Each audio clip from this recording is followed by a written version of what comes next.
Right now, I work alongside my dad and younger brother in our family's construction business.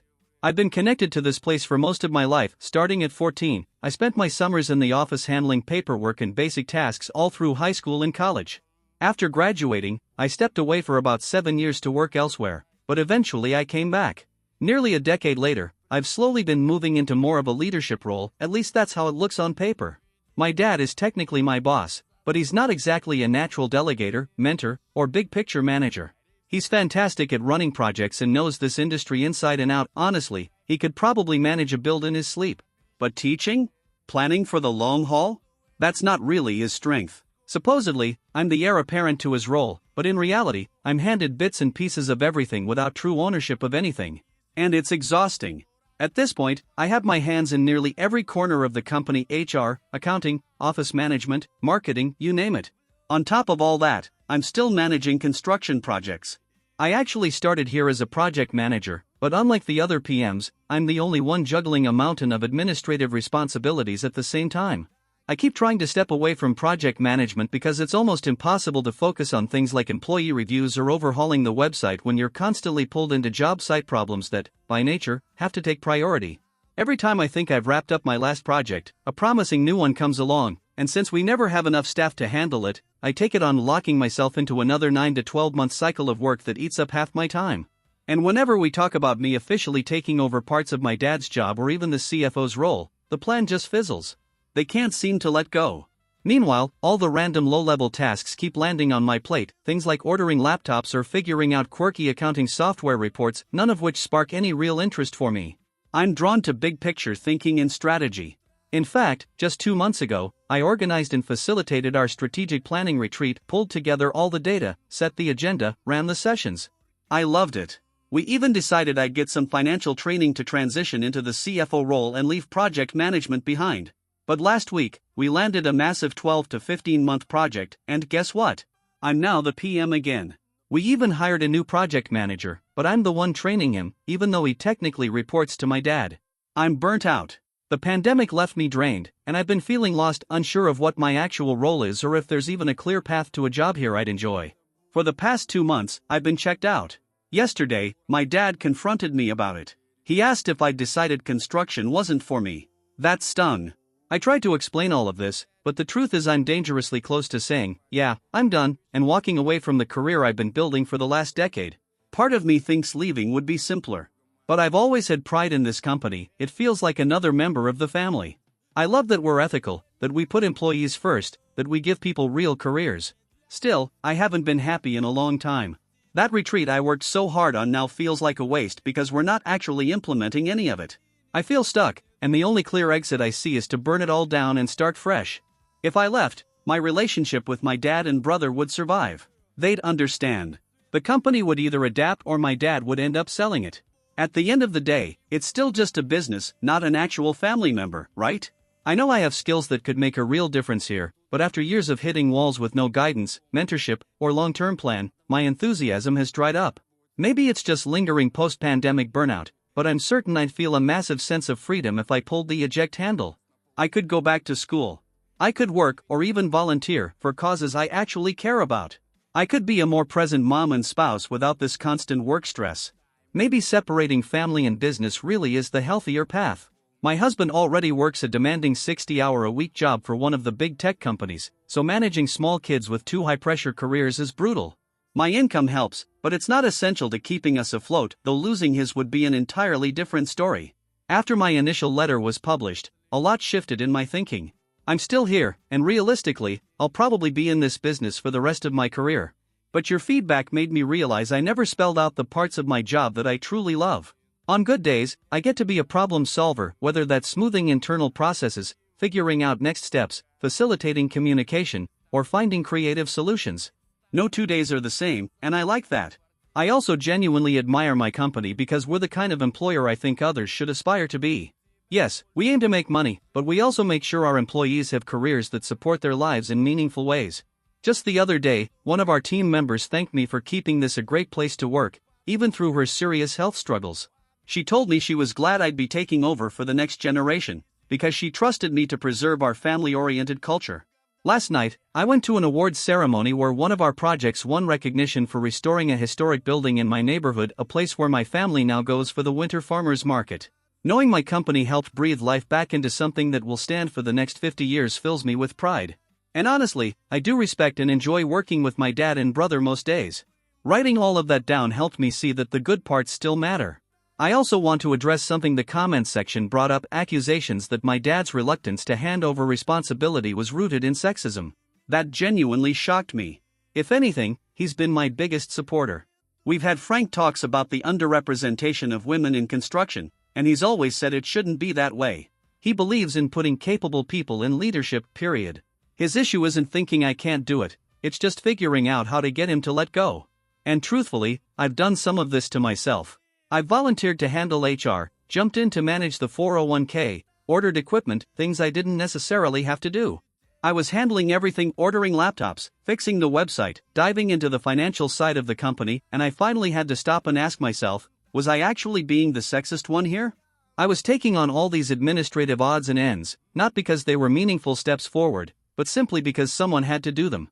I didn't even need to own any of it. I just kept piling it onto my plate. Maybe it was internalized sexism, or maybe I'm just terrible at delegating, but either way, I only saw it clearly after getting called out. That realization pushed me to make some changes. At my suggestion, we brought in a new office manager and HR director, and let me tell you, this hire was worth their weight in gold. They not only enjoy the kind of administrative work I'd been drowning in, but they do it really well. The new project manager I'd mentioned before officially came on board too, and I've been training him so he learns to run projects the way I think they should be run. He's been a solid addition to the team. We also brought in a vice president of marketing and design who, interestingly enough, might serve as our interim CEO instead of me taking over directly from my dad. It makes a lot of sense.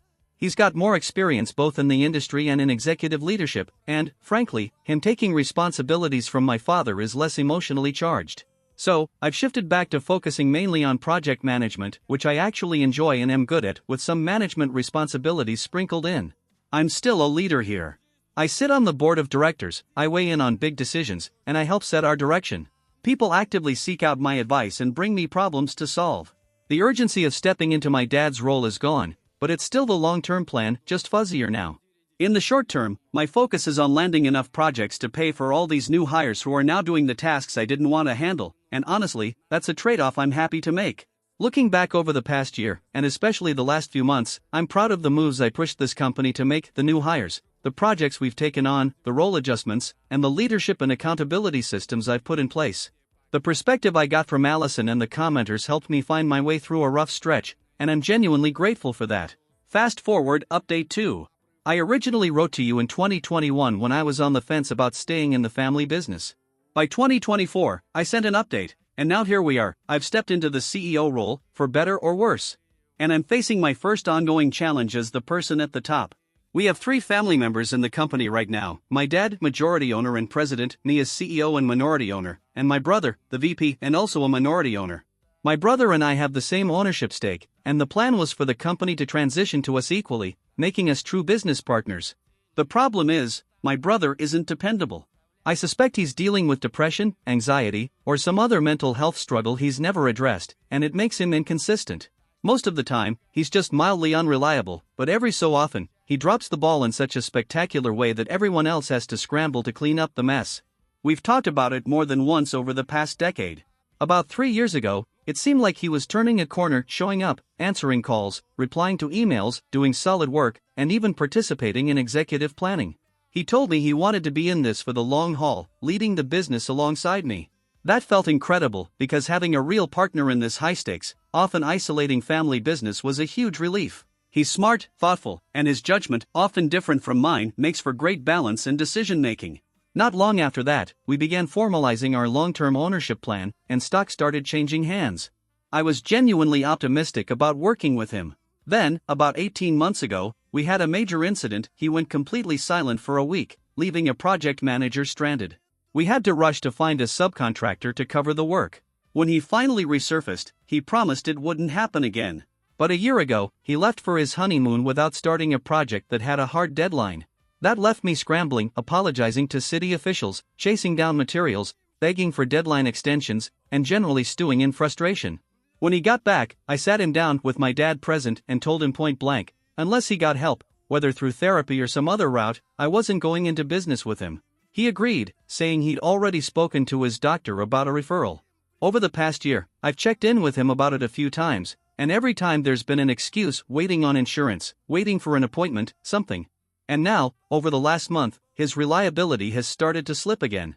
2 days ago, I found out, through my mom, not him, that he was leaving the country the next day for 2 weeks. Once again, we've got a project hanging, people scrambling to cover his absence, and a crew short a member because he gave them just 1 workday's notice. Another employee is now scheduling things that were his responsibility. I also learned he's been ignoring an angry state project manager's emails for 3 weeks about a kickoff meeting he's been putting off. So here I am. I know I don't want to be in business with my brother under these circumstances. I said it last year, I meant it, and I set that boundary, but nothing's changed. My dad sees all of this and supports me. Honestly, my brother has been doing this to my dad for nearly a decade, and I think dad's even more fed up than I am. The thing is, my dad's a bit of a hothead and leans toward a dictator style. His immediate instinct is to just fire my brother outright. And maybe that's best, but my brother does have strengths, skills, and, well, he's my brother. I've thought about alternatives: a performance improvement plan, a leave of absence, a role change to take him out of leadership. But maybe that ship sailed last year. It's hard because I love him. He's struggling with real, personal challenges. And I get it, we grew up in the same house with an alcoholic mother, through an ugly divorce, and that left all of us with communication issues, self-worth struggles, and shame. I've worked hard to overcome mine through therapy and coaching. I understand why he is the way he is. But I can't keep going like this. If we continue down this road, the relationship will be ruined anyway because I'm so frustrated and angry. I could work with him if he just communicated, if he'd told me he was going on vacation, if he'd admitted he was ignoring those emails, if he'd let me know he was stuck. We've begged him, please, for the love of everything, just communicate, but here we are. For almost 10 years, nothing about my brother's reliability has really changed aside from that brief, hopeful stretch 3 years ago. I've read through plenty of your archived stories about family businesses running into similar walls, and it hit me hard. We're living through all of it: the drop in morale, the whispers about leaving, the frustration that comes when family members are treated differently. I know something has to change, and I also know it's going to be sad and painful no matter how we do it. What I need are options: real, practical choices that fall somewhere between keep doing exactly what we're doing and fire him the second he steps off the plane.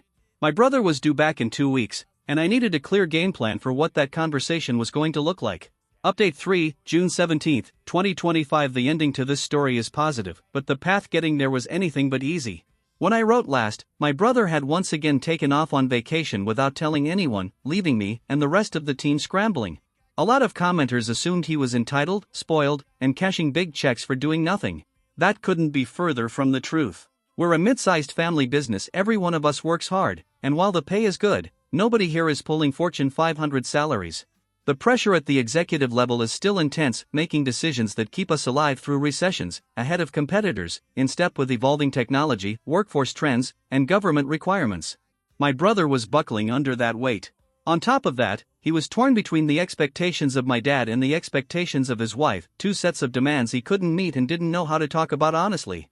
Add to that the pressure of having a highly successful older sister as his boss, and it's no wonder he was freezing up and stalling out. That's the thing no one warns you about with a family business. People love to say just separate business from family, or don't let one world mix into the other. But when you're in it, you're always wearing both hats at once. You're a daughter and a manager, a sister and a colleague, a parent and a boss, a child and a subordinate, all rolled into one. You can't switch those roles on and off like light switches. Your family history is in the room with you every time you talk. And when things are good, they're really good.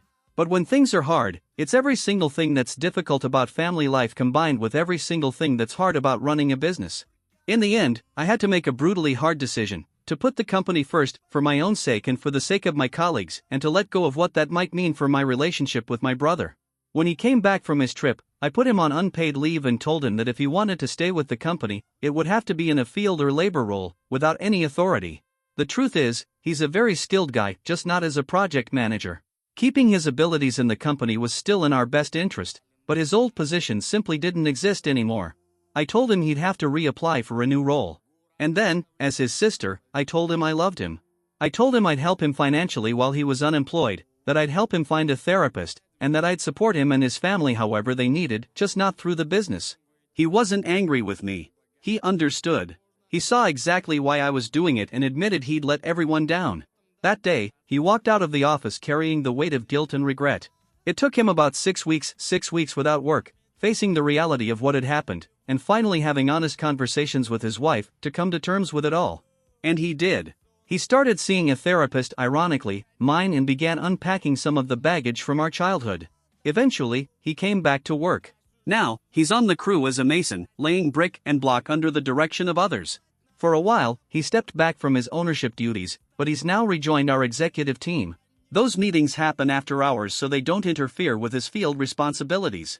It's still a bit of an unusual setup, it's still a family business, after all, but it works. He's doing his job well, and he's genuinely happier now that his role matches his strengths and he's not constantly terrified of dropping the ball. And honestly, so am I.